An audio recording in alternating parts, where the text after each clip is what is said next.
Recentemente eu fiz uma viagem curtinha para o Algarve, em Portugal. E com o verão europeu chegando, mesmo sem ter explorado completamente a região, eu resolvi fazer um pequeno vídeo para vocês que pretendem visitar a região ainda neste verão e ainda está meio perdido naquilo que fazer na região do Algarve. Vamos lá para algumas dicas sobre esse paraíso dos ingleses na Terra?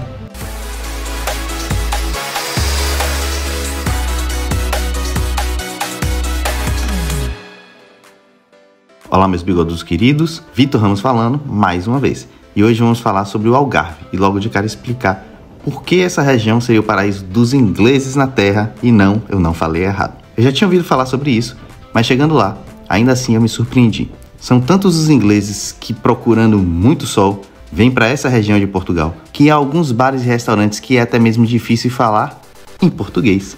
No Quay, por exemplo, o próprio e aparentemente único garçom português ficava confuso, porque ele tinha que lidar com a cozinha em inglês, com outros garçons em inglês, mas com nós, naquele momento, os únicos falantes de português em português.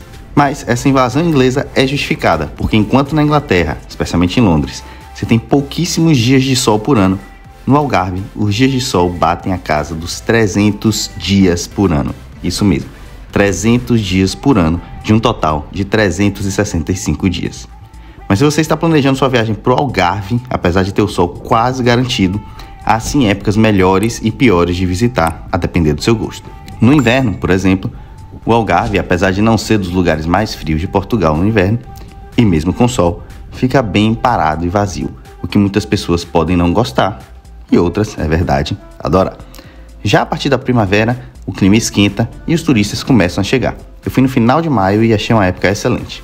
Calor durante o dia, clima fresco à noite, boa movimentação de pessoas, mas nada estava lotado. Já no auge do verão, em julho, é quando o Algarve fica mais cheio, então é bom reservar hotéis e passeios com antecedência. E também fica bem quente, com as temperaturas ficando facilmente acima dos 30 graus.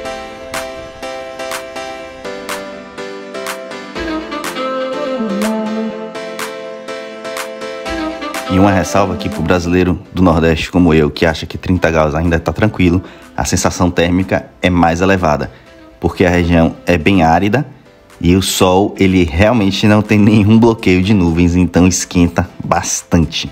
Protetor solar e hidratação, com certeza. Além disso, é bom explicar, o Algarve é uma região de Portugal, assim como a Bahia, por exemplo, é uma região do Brasil. Então, quando você decide viajar para o Algarve, é precisar escolher a sua cidade base, ou até trocar entre elas, como normalmente é a minha preferência, por exemplo. E eu escolhi Lagos, e recomendo por alguns motivos. Tem uma ótima infraestrutura para turistas, muitas das praias mais bonitas da região ficam lá, e bem pertinho, algumas dá para ir a pé, como a Praia do Camilo, Ponta da Piedade, Barranco do Martinho e a Praia Dona Ana. E se estiver de carro, terá fácil acesso às demais cidades. Para um lado, Sagres, para o outro, cidades como Portimão, Albufeira e Lagoa, onde fica a famosa Gruta de Benagil e a bela Praia da Marinha.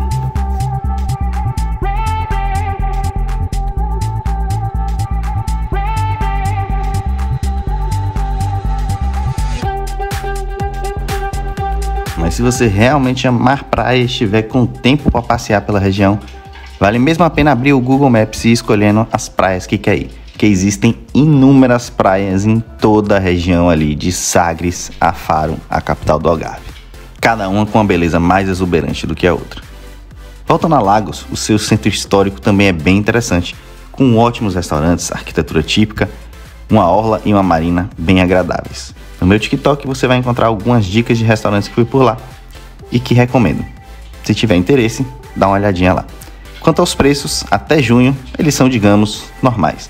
Mas a começar a alta estação em julho, tudo começa a ficar muito mais cheio e, consequentemente, também bem caro. Então fique ligado e planeje bem.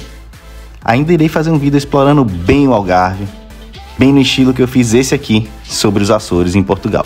Mas como dessa vez o passeio foi bem curto, deixo esse vídeo apenas como uma breve orientação do que pode ser feito por lá. E se tiverem alguma dúvida, já sabem, só deixar nos comentários que eu responderei. Um abraço e até o próximo vídeo.